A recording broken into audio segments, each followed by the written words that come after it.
पानी की क्या कीमत होती है, पानी की क्या वैल्यू होती है। तो ठीक इसी प्रकार से भक्ति क्यों करनी है? भक्ति इसलिए करनी है कि आपका ये जो जन्म मरण का जो सिलसिला है, ये जो बार बार संसार में आना, बार बार संसार से जाना, बार बार इस संसार के ऊहापोह में फंसना, बार बार इस मन की भूल भुलैया में फंसना, बार बार यहाँ पर इस संसार में सत्सांग संग जी का आने जाने का जो सिलसिला है ये खत्म हो जाए। हमारे जितने भी संसार के जो बंधन है वो उनसे ये जीव मुक्त हो जाए। जो संसार की जो बंधन है, जो रिश्ते नाते सगे संबंधियों का जो मोह है, जो उनका मोह पास है, उससे ये जीव मुक्त हो जाए, उन बंधनों से मुक्त हो जाए। इसलिए भक्ति की जाती है। और क्यों की जाती है? इसीलिए ही की जाती है कि संसार का हमारा आवागमन खत्म हो जाए, समाप्त हो जाए, हम अपने आप को जान लें, हम अपने आप को पहचान लें कि हमारा वास्तविक स्वरूप क्या है। इसलिए भक्ति इसलिए की जाती है कि जो सारे जो संसारिक जो लौकिक जगत की समस्याएं हैं, जो संसार की जो आकर्षण है, जो संसारिक जड़ पदार्थों की आसक्ति है, जो इन सब चीज़ों के साथ जो लगाव है, जो इन सारी चीज़ों की जो जकड़ है, जो पकड़ है, ये समाप्त हो जाए और सिर्फ रह जाए आत्म तत्व, परमात्म तत्व। सिर्फ यही रह जाए जो सबसे पहले यहाँ पर था, जो अब भी है और जो आगे भी रहेगा। और यही एक ऐसी हस्ती है साध संगत जी जो कभी बदलती नहीं है, सबको बदल देती है लेकिन खुद बदलती नहीं है। सबके अंदर बदलाव, सारी सृष्टि के अंदर बदलाव ला देती है, लेकिन इसके अंदर कभी भी बदलाव नहीं आता है। ये अडोल सत्ता है, अडिग है, अजर है, अमर है और अविनाशी है। तो भक्ति क्यों करनी चाहिए? जो मैंने बताया है कि ये संसारिक जो लौकिक जगत की जो अटकलें हैं, जो आवागमन का चक्कर है, जो जन्म मरण का चक्कर है, जो रिश्ते नाते सगे संबंधियों का मोह पास है, जो जब भी आप ध्यान में बैठते हैं तो ज़्यादातर यही होता है कि जैसे जैसे आप आंखें बंद करोगे तो तुम्हारा ध्यान है जो कभी अपने रिश्ते नातों की तरफ जाएगा, कभी संसारिक चीज़ों की तरफ जाएगा।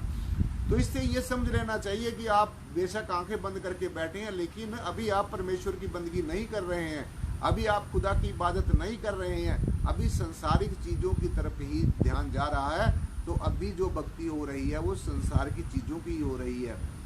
तो इसलिए जो त्रिगुणात्मक माया है, जो रजोगुण, सतोगुण और तमोगुण की माया है, इससे छुटकारा पाने के लिए ये जो पैसा है साध संगत जी, जिसके पीछे आज तरह तरह के झगड़े होते हैं, तरह तरह के फसाद होते हैं, दंगे होते हैं, ये माया नहीं है। ये तो माया का एक छोटा सा रूप है।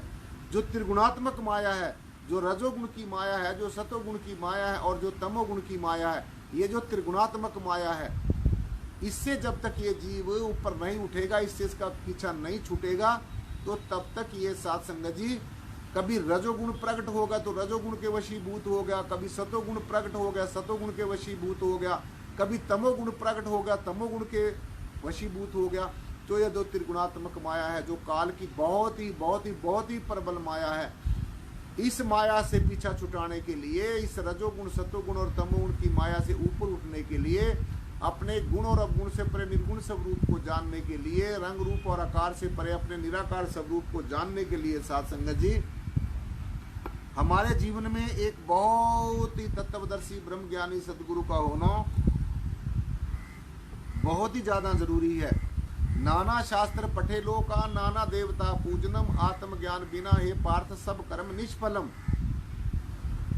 जो चाहे दुनिया के जितने भी धार्मिक पोथियां हैं, जितने भी वेद हैं, शास्त्र हैं, उपनिषद, पुराण, महापुराण हैं, उनका जीव ये पठन पाठन कर ले और एक देवता की नहीं चाहे अनेकों देवी देवताओं की पूजा भी कर ले, तो भगवान जी कहते हैं कि जब तक आत्मा का ज्ञान नहीं है, जब तक आपको अपने स्वरूप का ज्ञान नहीं है, जब तक आपको अपने जो असली आपका जो स्वरूप है, जो आपका निज नाम है, जब तक आपको उसका पता नहीं है, तो तब तक ये बाहर मुखी जो कर्म क्रिया है इनका कुछ भी बनने वाला नहीं है।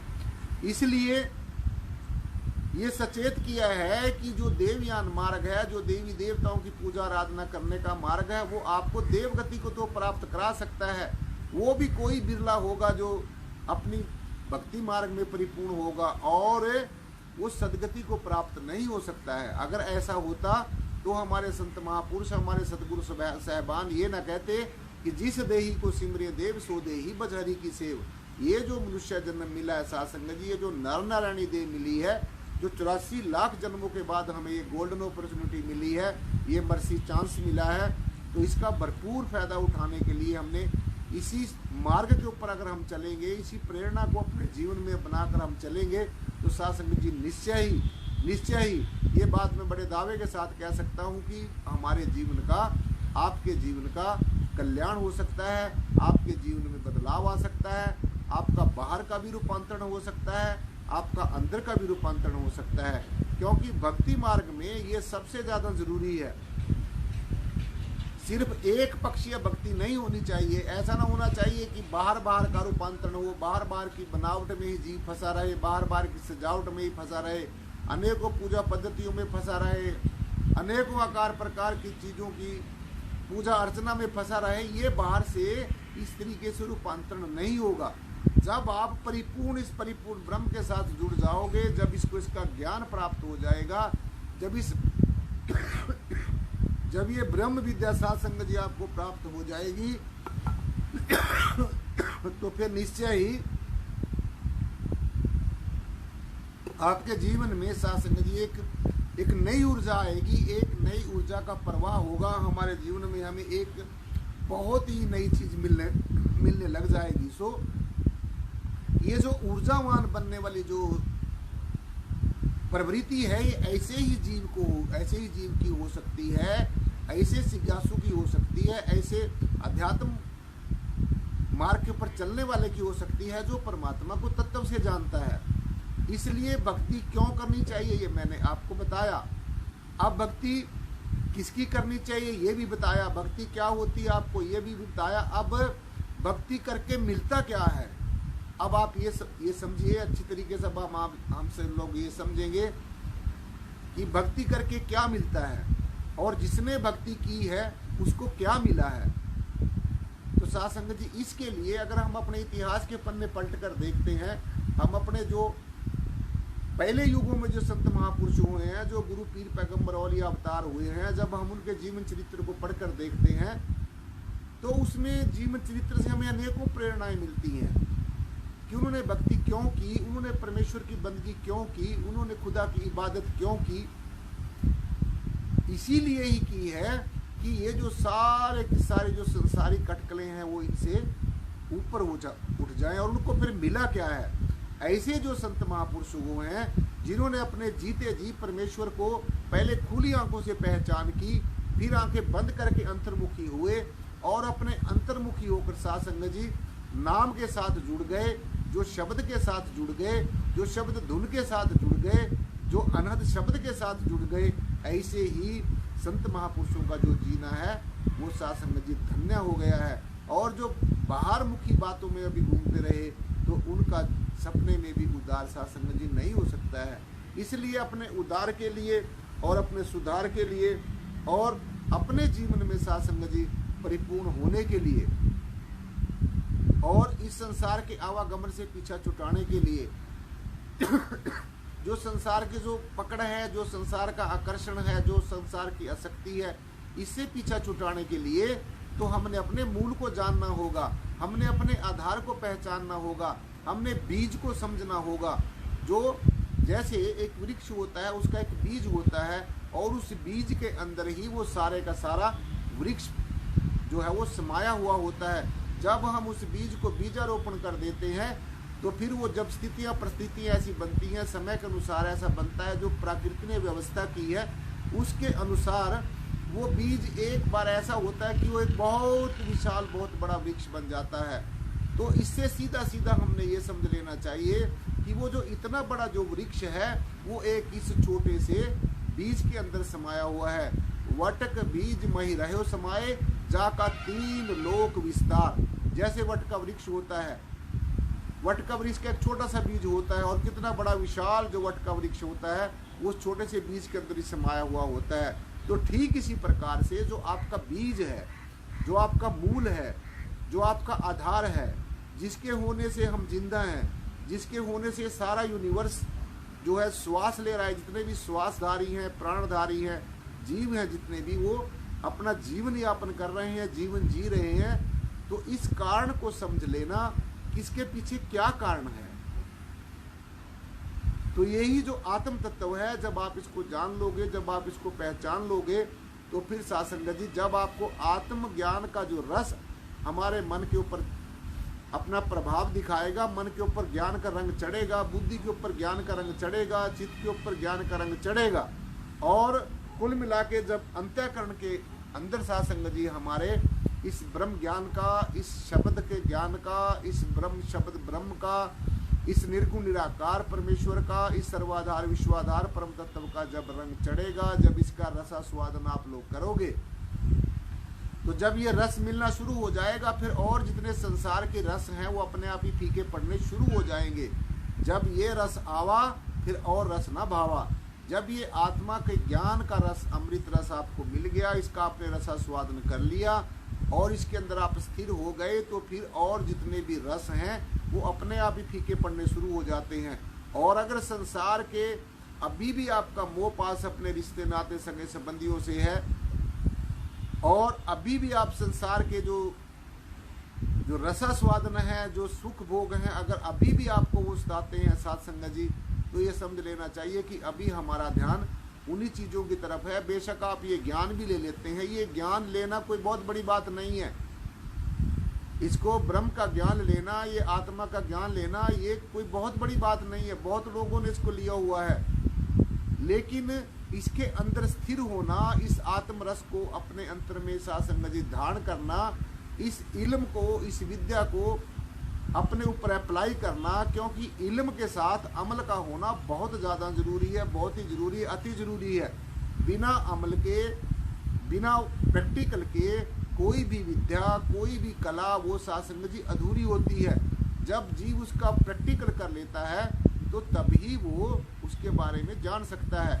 तो इसलिए जब तक आपने सूरत और शब्द का योग नहीं किया, जब तक आपने अपने अंतर में जो अनहद शब्द हर समय हो रहा है, जो ज्योति स्वरूप परमेश्वर है, जब तक इसका साक्षात्कार नहीं किया, तो बाहर से चाहे आप निराकार कहते रहो, चाहे और तरह तरह के नामों से पुकारते रहो, तो बाहर से पुकारने से कुछ नहीं होगा। इसलिए बाहर और अंतर का जो रूपांतरण है वो होना हमारे जीवन में बहुत ज़्यादा जरूरी है। आज आप देख रहे हैं कितने लोगों ने इस ब्रह्म ज्ञान को लिया हुआ है, कितने लोगों ने इसको प्राप्त किया है, और किसका किसका कैसा कैसा जीवन है साध संगत जी, कैसा देखने को मिलता है। तो इसलिए निराकार को सुन लेना, निराकार को पढ़ लेना, निराकार को देख लेने मात्र से कुछ बनने वाला नहीं है। जब तक आप इसको अपने अंतर में रमण नहीं करोगे, जब तक आप इसका अभ्यास नहीं करोगे, जब तक इस शब्द का साध संगत जी आराधना और साधना नहीं करोगे, तो तब तक कुछ बनने वाला नहीं है। तो इसलिए आठों पहर रहे एक रंग, आठों पहर रहे एक रंग। ये 8 के 8 पहर एक ही रंग रहता है, एक रस रहता है, इसमें कोई बदलाव नहीं आता है। और जो इसका ध्यान करता है, जो इस ब्रह्म ज्ञान को प्राप्त कर लेता है और हमेशा इसमें रत रहता है, तो साध संगत जी वो भी इसी जैसा हो जाता है। और जब तक ये स्थिति आती है साध संगत जी, जब तक आपको और संसार की चीजें सताती रहे, संसार के रिश्ते नातों का ध्यान सताता रहे, संसार के चीजों का ध्यान सताता रहे, तो तब तक ये समझ लेना चाहिए भी अभी हमारी जो भक्ति है, अभी हमारा जो ध्यान है वो पूरा नहीं है। तो जब ये चीजें आप परिपूर्ण ब्रह्म का ध्यान करोगे, इस पर ब्रह्म निर्गुण निराकार सर्वाधार विश्वाधार परम तत्व का ध्यान करोगे, तो ये जो चीजें हैं सब, ये संसारिकता है, ये रास्ते से हटनी चाहिए। और अगर ये रास्ते से हटती नहीं है, तो आपने निरंतर प्रयास जारी रखना चाहिए, निरंतर अपना सुमरण जारी रखना चाहिए। जब तक जो साधक है, जो जिज्ञासु है, वो विकारों से शून्य नहीं हो जाता, विचारों से शून्य नहीं हो जाता, वो बिल्कुल थॉटलेस नहीं हो जाता। सो इसलिए साध संगत जी, भक्ति क्या है, भक्ति किसकी करनी चाहिए, क्यों करनी चाहिए, भक्ति करके हमें मिलेगा क्या, मैंने आपको ये सारी बातें साध संगत जी संक्षिप्त में बताई। वैसे तो विस्तार में बहुत इसका और भी विस्तार हो सकता है, लेकिन आपने अब किसकी तरफ जाना है, दोनों में से एक मिलेगा, दो नहीं मिल सकते हैं, या संसार मिलेगा या निराकार मिलेगा। अगर आप ये चाहते हैं कि मुझे संसार में भी, संसार को मैं पकड़ के रखूं और निराकार के साथ भी मैं एक रूप हो जाऊं, ऐसा साथ संगत जी संभव नहीं है, ऐसा नहीं हो सकता, क्योंकि एक म्यान के अंदर कभी भी दो तलवारें नहीं समा सकती। और ध्यान जो हमारा है वो एक ही तरफ जा सकता है। This is called the principle of detachment and attachment. When you attached on one side, then you will detach from the other side automatically. जब आप एक तरफ आपका ध्यान हो जाएगा तो दूसरी तरफ से आपका ध्यान पूरी तरीके से अपने आप ही हट जाएगा। उदाहरण के तौर पर अगर आपका ध्यान संसार की तरफ जाता है तो आपका ध्यान निराकार से हट जाएगा, आपका जो मुख है वो संसार की तरफ हो जाएगा, निराकार की तरफ से आपकी पीठ हो जाएगी। क्योंकि ध्यान आप एक का ही कर सकते हैं, दो का नहीं कर सकते। ऐसा नहीं हो सकता भी संसार का भी ध्यान होता रहे और निराकार का भी ध्यान होता रहे। सो इसलिए जब थॉटलेस हो जाओगे, जब विचारों से शून्य हो जाओगे, विकारों से शून्य हो जाओगे, तो फिर हमारे पास और दूसरी चीज कोई रहेगी नहीं, सिर्फ ये परमेश्वर रह जाएगा। जब सब कुछ समाप्त हो जाएगा तो तब भी ये परमेश्वर रहेगा। जब सब चीजों को काट दिया जाए तो लेकिन ये जो अनकटा रह जाता है, जिसको काटा नहीं जा सकता, तब भी ये ब्रह्म जो का त्यों रहेगा।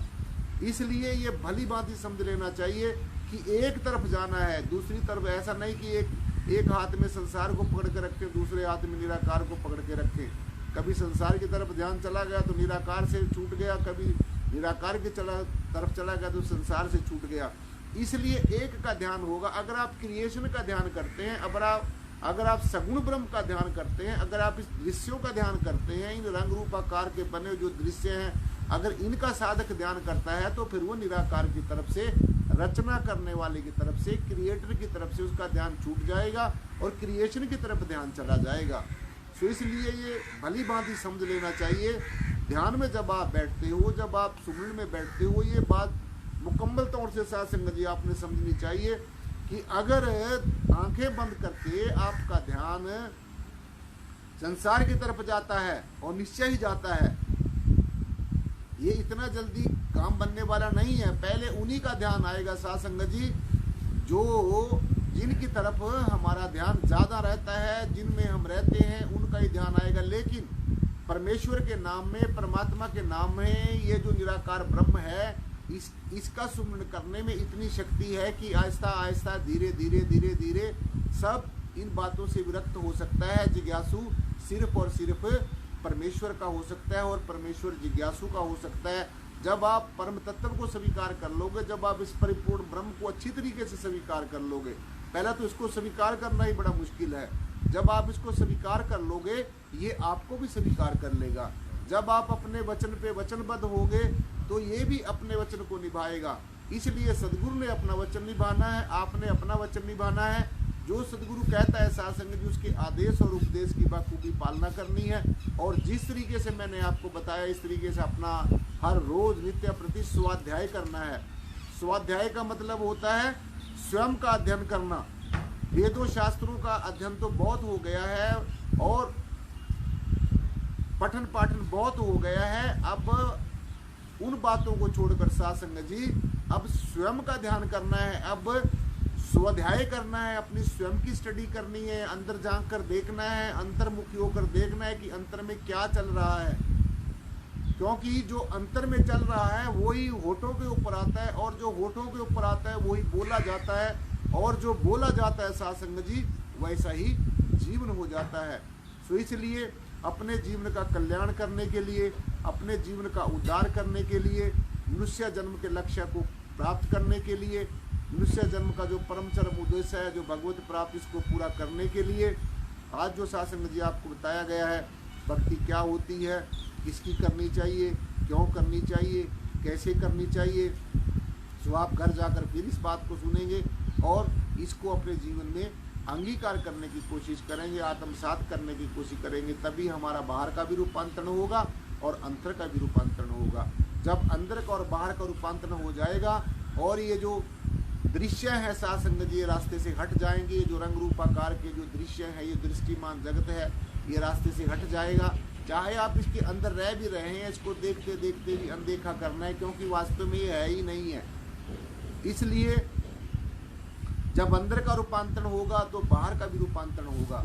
जब दोनों तरह का रूपांतरण हो जाएगा, जब दृश्य का ध्यान छूट जाएगा, दृष्टा का ध्यान आ जाएगा, जब समाप्त होने वाले का ध्यान छूट जाएगा, बदलने वाले का ध्यान छूट जाएगा। जो ये संसार बदलने वाला है, परिवर्तनशील है, ये सारी क्रिएशन परिवर्तनशील है। जब इसका ध्यान छूटकर इस ऐसी परम सत्य जय श्री प्रियतम निर्गुण निराकार सर्वाधार विश्वाधार परम तत्व के साथ जब लीव लग जाएगी तो निश्चय ही साथ संगत जी जीवन मंगलमय हो जाएगा, जीवन का कल्याण हो जाएगा, भगवत प्राप्ति का जो हमारा उद्देश्य है वो पूरा हो जाएगा, हमारा जीवन कृत हो जाएगा। आप मोक्ष और मुक्ति के अधिकारी हो जाएंगे, आप कवल्या ज्ञान के अधिकारी हो जाएंगे, आप सदगति को प्राप्त हो जाएंगे, आप ज्ञान को उपलब्ध हो जाएंगे। यही हमारे जीवन की साथ संगत जी सबसे पहली, सबसे अंतिम और सबसे सर्वश्रेष्ठ उपलब्धि है। तो इन्हीं वचनों के साथ, इन्हीं विचारों के साथ संगत जी आज का जो विचार है वो यहीं पर संपन्न होता है। तो इससे पहले कि आज का जो ज्ञान चर्चा है वो संपन्न करें, सदगुरु भगवान के नाम का एक जय घोष, एक जयकारा, जिनकी अपार कृपा से हमें आज ये ज्ञान चर्चा सुनने और सुनाने का सौभाग्य प्राप्त हुआ है। जो बोले तिस बलिहार सदगुरु शहंशाह बाबा बूटा सिंह जी महाराज की जय हो। जो बोले तिस बलिहार सदगुरु शहंशाह मेहताब सिंह जी महाराज की जय हो। जो बोले तिस बलिहार सदगुरु शहंशाह लक्ष्मण सिंह जी महाराज की जय हो। जो बोले तिस बलिहार सदगुरुदेव प्रीतम नाथ जी महाराज की जय हो। जो बोले तिस बलिहार सर्व संत समाज की जय हो। साथ संगत जी बड़े प्यार और सत्कार के साथ बोलना जी। धन निराकार।